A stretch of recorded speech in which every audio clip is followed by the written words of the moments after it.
தமிழ் மக்களே, நான் உங்கள் சித்த மருத்துவம் பயிலும் மாணவி. நம்ம இன்னைக்கு சித்தாவோட ஆரிஜின்ற டாபிக் பார்த்தோமா, அந்த வீடியோவோட பார்ட் 2 வீடியோன்னு இதை வச்சுக்கலாம்.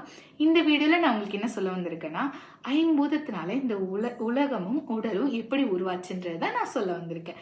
இப்போது நம்ம இதை ஜாலியாக படிக்கலாம். ரொம்ப அந்த ஹிஸ்ட்ரிக்குள்ளெல்லாம் நம்ம போக வேணாம். ஓகேயா, எப்படி உருவானுச்சு அந்த சயின்டிஃபிக் அதுக்கெலாம் போகாமல் சயின்டிஃபிக் ரீசனாக நம்ம சித்தாவில் எப்படி சொல்லியிருக்காங்க அவ்வளோதான். அதை பற்றி தான் பார்க்க போகிறோம். இல்லை என்னன்னா, நம்ம மில்கி வே கேலக்ஸி உருவானுச்சா, ஓகே, அது ஒரு பிளாஸ்ட் ஆகி தான் மில்கி வே கேலக்ஸி உருவானுச்சு. அந்த மில்கி வே கேலக்ஸிக்கு இடம் கொடுத்தது ஆகாயம் அப்படின்னு வச்சுக்கோங்க. அதுக்கப்புறம் என்னாச்சு, காற்று, அது நிலையா இருக்கிறதுக்காக நம்மளுக்கு காற்று கிடைச்சிது. ஓகே, அந்த காற்றுல நமக்கு எரிக்கல்லாம் விழுந்துட்டே இருந்துச்சுல, நம்ம பூமி ரொம்ப ஹீட்டண்டாக இருந்தது. எரிக்கல் விழுந்து விழுந்து விழுந்து விழுந்து நம்ம பூமி ரொம்ப ஹீட்டண்டாக இருந்தது. அதை தொடர்ந்து 3000 வருஷத்துக்கு மழை பெஞ்சுக்கிட்டே இருந்தது. இப்போ பார்த்துக்கோங்க, 4 பூதம் வந்துருச்சு. அந்த மழை பெஞ்சு வெப்பம் தெளிஞ்சு அது ஒரு நிலம் மாதிரி ஃபார்ம் ஆச்சு. அதாவது மண் மாதிரி ஒரு இடமா ஃபார்ம் ஆச்சு. முன்னாடிலாம் ரொம்ப தண்ணியாக இருக்கும். இப்போ அந்த மழை பெஞ்சு அந்த நிலம்லாம் கொஞ்சம் வத்தி இப்போ ஒரு மண் நிலம் மாதிரி நம்மளுக்கு கிடைச்சிருக்கு. தொடர்ந்து மழை பெஞ்சதோட இதுதான் நம்ம கடல் அதெல்லாம் சொல்கிறோம். ஓகேவா, இது உண்மைன்னு தான் சொல்கிறாங்க. பிகாஸ் இது சயின்டிஃபிக் ரீசனும் இதுதான். ஓகே, மண் உருவானுச்சு. இதே நம்ம உடம்புல எப்படி நடக்குதுன்னா, ஃபஸ்ட்டு நமக்கு இருக்கிறதுக்கான இடம் கொடுத்தது நம்ம உடல் அப்படின்னு ஞாபகம் வச்சுக்கோங்க.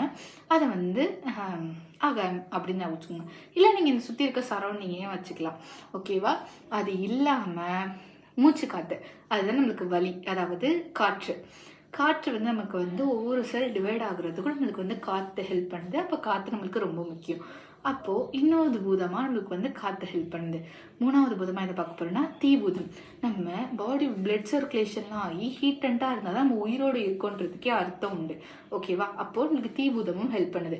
அது இல்லாமல் பிளட் சர்க்குலேஷன் எல்லாமே ஹீட்டண்டாக தான் இருக்கும். ஸோ அப்போ நம்மளுக்கு தீபூதம் கண்டிப்பாக தேவை அப்படின்றத ஞாபகம் வச்சுக்கோங்க. அதுவே 4th ஒன் என்னன்னா நீர்பூதம். நீர்பூதத்தினால தான் நமக்கு சலவா செக்ரேஷன் இருக்குது. நமக்கு ரொம்ப ஹீட்டண்டாக இருக்கிற இடத்துல நம்மளுக்கு வேர்த்தா தான் நம்மளால் உயிரோடே இருக்க முடியும். அந்த மாதிரி ஞாபகம் வச்சுக்கிட்டிங்கன்னா நீங்கள் ஃபிசியாலஜி சேர்த்து படித்த மாதிரி ஒரு விஷயம் வந்துடும் இதில்.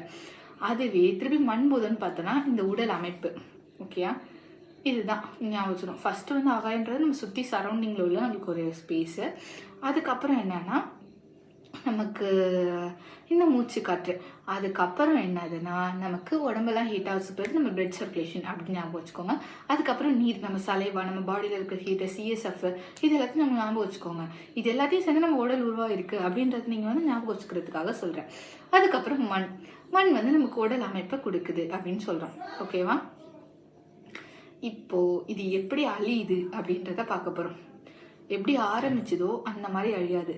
ஃபஸ்ட்டு அந்த மாதிரி அழியாது. இப்போது இது எப்படி அழியுதுன்னா, ஆரம்பித்தது ஆகாயத்துலேருந்து ஆரம்பிக்குது. இப்போது முடிஞ்சதில் மண்ணிலேருந்து முடியும்.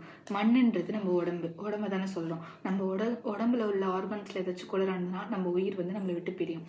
அது மண் இப்போ அழியுது. அழிஞ்சதுக்கப்புறம் என்னது, நீர். நம்மளோட பிளட் சர்க்குலேஷன்லாம் ஸ்டாப் ஆகிடும். நம்மளோட சலைவா செக்ரேஷன் எல்லாமே ஸ்டாப் ஆகிடும். அதுக்கப்புறம் தீபூதம். நம்மளோட பாடியில் உள்ள ஹீட் அப்படியே குறைஞ்சிரும். நம்மளோட பாடி ஹீட்டாக இல்லைன்னா நம்ம பாடி கொஞ்சம் கொஞ்சமாக அழிய ஆரம்பிச்சிடும். அதுக்கப்புறம் என்ன ஆகுதுன்னா காற்று. நம்மளோட மூச்சு நம்மளை விட்டு பிரிஞ்சிடும். ஓகேயா, மூச்சு பிரிஞ்சதுக்கப்புறம் தான் நம்ம இறந்துட்டோம் அப்படின்ட்டு இருக்கோம். அப்போ நம்ம ஹீட்டண்டாக இல்லைன்னா எதுவுமே நம்ம பாடியில் ஒர்க் ஆகாது. நம்மளோட சில டிவிஷனும் நடக்காது.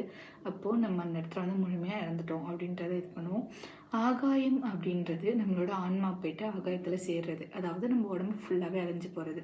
இதுதான் அந்த சர்க்குலேஷனில் நடக்கிறது. இது நமக்கு மோஸ்ட்லி எல்லாருக்கும் தெரிஞ்சிருக்கும்னு நினைக்கிறேன். இது என்னோட புரிதலாக நான் கற்றுக்கிட்டது. உங்களுக்கு சித்தாலே வேறு படிப்பீங்கள்ல, உங்களுக்கு வேறு ஏதாச்சும் புரிதல் இருந்ததுன்னா சொல்லுங்கள். சித்தால ஒவ்வொருத்தவங்க ஒவ்வொரு மாதிரி புரிஞ்சுப்பாங்க. எக்ஸாம்பிள் வாத பித்த கபம் அப்படி அதை வச்சே வேறு மாதிரி புரிஞ்சுக்கிறவங்க இருக்காங்க. இதையும் வேறு மாதிரி புரிஞ்சுக்கிறாங்க. சித்தால 10% தான் நம்ம கற்றுக்கிறோமே, அதுவே ரொம்ப அதிகமாக இருக்குது. மிச்சம் 90% கற்றுக்கிறப்போ நம்ம எவ்வளோ கஷ்டப்படுவோன்றது நமக்கு தெரியும்.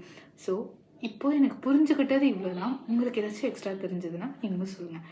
என்னோட புரிதலை பற்றி சொல்லிட்டேன் நான் உங்ககிட்ட. இப்போது சித்தால எப்படி அதை எக்ஸ்பிளைன் பண்ணியிருக்காங்க அப்படின்றத பாருங்கள்.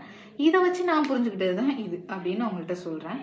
ஓகேயா, சித்தால என்ன சொல்லியிருக்காங்கன்னா, ஓங்கார சக்தி மண்ணை அழிக்கும். அந்த மண்பூதம் நீர்பூதத்தை அழிக்கும்.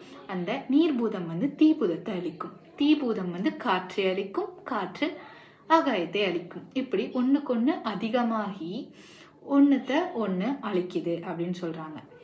அவ்வளோதான். வேறு ஏதாச்சும் இன்ஃபர்மேஷன் உங்களுக்கு வேணும்னா நம்ம சேனலை ஃபாலோ பண்ணிக்கோங்க. டாட்டா.